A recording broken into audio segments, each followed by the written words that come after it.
Hello বন্ধুরা, আসসালামু আলাইকুম। তোমরা সবাই কেমন আছো? আশা করি ভালো আছো। আমিও ভালো আছি। আজকে আমি গরুর টেংরি রান্না করব। গরুর টেংরিগুলো আমি ধুয়ে পরিষ্কার করে নিয়েছি। এখন মশলাগুলো দিব, তেজপাতা, লবঙ্গ, দারচিনি আর ছোটো এলাচ। মশলাগুলো সব দিয়ে দিব। হলুদ, মরিচ, ধনিয়া, লবণ একসাথে দিয়ে দিব। মরিচটা কম দিলাম, বেশি মরিচ দিলে ঝাল হলে খেতে ভালো লাগবে না। আপনাদের ঝাল লাগলে আপনারা ঝাল একটু বেশি দিয়ে নেবেন।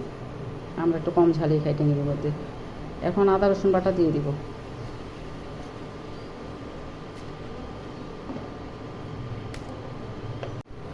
তেল পেঁয়াজটা আমি পরে দিব।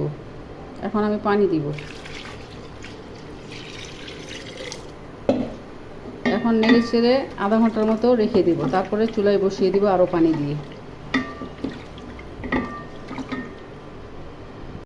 আধা ঘন্টা পর চলে এসেছি, এখন চুলার উপর বসিয়ে দিয়েছি। এখন এই বড় বড় করে পেঁয়াজ কুচিগুলো দিয়ে দিব, নেড়ে চেড়ে দিব।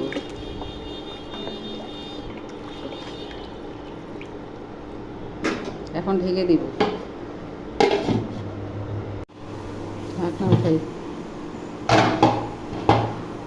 টেংরির মধ্যে আমি সয়াবিন তেল পরে ঢেলে দিয়েছি অফ ক্যামেরায়, তো সেটা বলে দিলাম। এখন আমি চুলার উপরে বসিয়ে দিয়েছি আবার জাল করার জন্য। দুবেলা 2 দিন ধরে জাল করতেছি,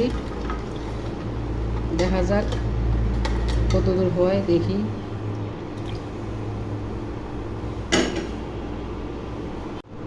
ঢাকনা উঠে দেখি। এই অবস্থাতে ছোটো এলাচের গুঁড়ি দিয়ে দিব।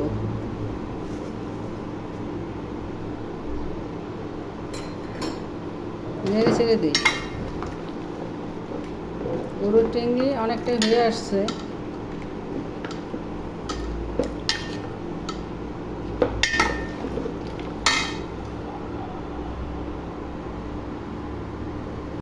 গরুর টেংরি রান্না হয়ে গেছে। গরুর টেংরিটা আমি পেঁয়াজের বেরেস্তা দিয়ে, শুকনো মরিচ দিয়ে, বাগার দিয়ে রান্না শেষ করলাম। ওটা স্কিপ করে গেছে, ওটা দেখাইতে পারিনি।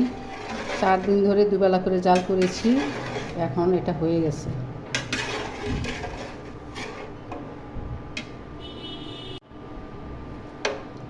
গরুর টেংরি হয়ে গেছে। রান্নাটা ভালো লাগলে একটা লাইক দিও। আমার ইউটিউব চ্যানেলটা সাবস্ক্রাইব করো, আমার ফেসবুক পেজ ফলো করো। খোদা হাফেজ, বাই বাই। নতুন কোনো রান্না রেসিপি নিয়ে আবার আসবো।